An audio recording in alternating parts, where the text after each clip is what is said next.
নমস্কাৰ কি খবৰ মই নিৰঞ্জন বৰা মোৰ ইউটিউব চেনেল নিৰঞ্জন বৰালৈ আপোনালোক সকলোকে স্বাগতম জনাইছো যেহেতু ইণ্ডিয়ান আৰ্মি অগ্নিবীৰ 2025 ৰ ভেকেন্সিখিনিৰ কাৰণে এপ্লাই হৈছিল প্ৰায় এপ্ৰিল মাহৰ 26 তাৰিখলৈকে এপ্লাই চলিছিল তাৰ যেহেতু অলৰেডি এডমিট কাৰ্ডৰ কাৰণে নটিচ জাৰি কৰিলে মই যিমতে ভিডিঅ'খিনি বনাই আছো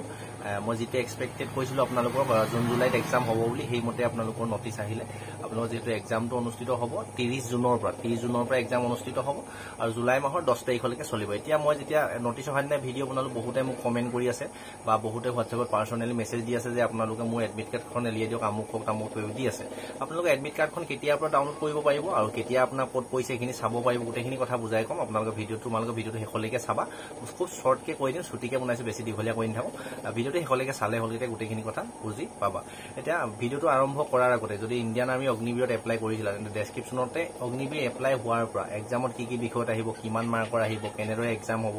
কেনেদৰে প্ৰিপাৰেচন কৰিব লাগিব এ টু জেড ডিটেইলছৰ ভিডিঅ' অলৰেডি মই বহুত দিনৰ পৰা বনাই আছো ডেছক্ৰিপশ্যনতে প্ৰতিটো ভিডিঅ' লিংক পাই যাব প্ৰতিটো ভিডিঅ' চাই গোটেইখিনি যিমানখিনি ডাউট আছিলে গোটেইখিনি ক্লিয়াৰ হৈ যদি এক্সামটো দিয়া তেন্তে একেবাৰে ক্লিয়াৰ কৰিব পাৰিবা এতিয়া এইটো ভিডিঅ'ত কম এডমিট কাৰ্ডখন কেতিয়া পাবা কেতিয়া কেনেদৰে ক'ত নিজৰ মোবাইল ফোনতে ডাউনলোড কৰিব পাৰিবা আহক এতিয়া আমি ভিডিঅ'টো আৰম্ভ কৰোঁ প্ৰথম কথা হ'ল যিটো নটিচ আহিছে ন মই আগত ভিডিঅ' বনাইছো আজি দুদিনমানৰ আগত সেই ভিডিঅ'টো গৈ চাই ল'ব পৰা বা ডেছক্ৰিপশ্যনতে সেইটো ভিডিঅ' লিংকো পাই যাবা তাত স্পষ্ট উল্লেখ কৰিছে যেতে এক্সাম অনুষ্ঠিত হ'ব এক্সামটো ষ্টাৰ্ট হ'ব 30 জুনৰ পৰা 10 জুলাইলৈকে চলি থাকিব প্ৰায় 10 দিন চলি থাকিব এক্সামটো তাত নটিচটোত এটা কথা উল্লেখ হৈছে তোমালোকৰ যিখন এডমিট কাৰ্ড সেই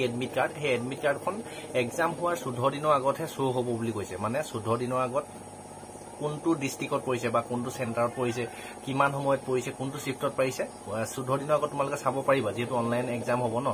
এক্সামৰ এডমিট কাৰ্ডখন কিন্তু 4 দিন বা 5 দিনৰ আগতহে তোমালোকে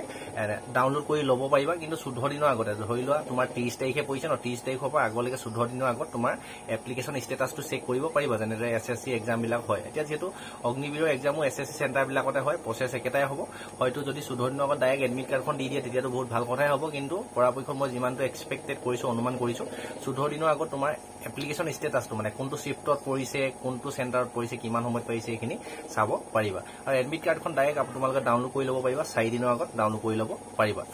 এইটো কথা ক্লিয়াৰ হৈ গ'ল এতিয়া মোক যদি হোৱাটছএপত মেছেজ কৰি দি থাকে মোৰ এডমিট কাৰ্ড ডাউনলোড কৰা কিবা মই এতিয়াই কৰি দিব নোৱাৰো তোমাৰ এক্সামটো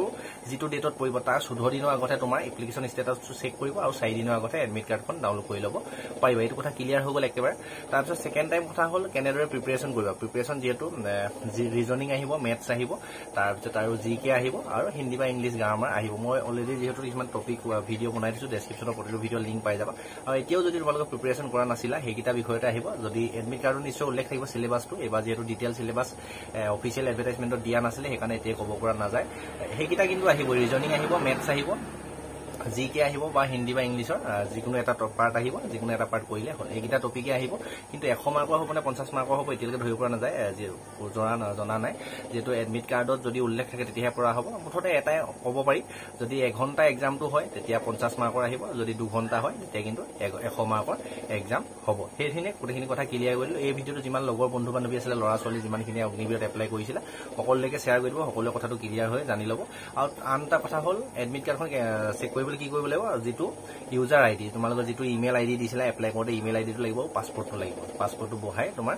এপ্লিকেশ্যন ষ্টেটাছটো চাব পাৰিবা তেনেদৰে এডমিট কাৰ্ডো ডাউনলোড কৰিব পাৰিব যেতিয়া এডমিট কাৰ্ড আহে তেতিয়া মই নিশ্চয় ডাইৰেক্ট মোবাইলত গৈ লাইভ দেখাই দিম কেনেদৰে ডাউনলোড কৰিব লাগিব বা কাৰোবাৰ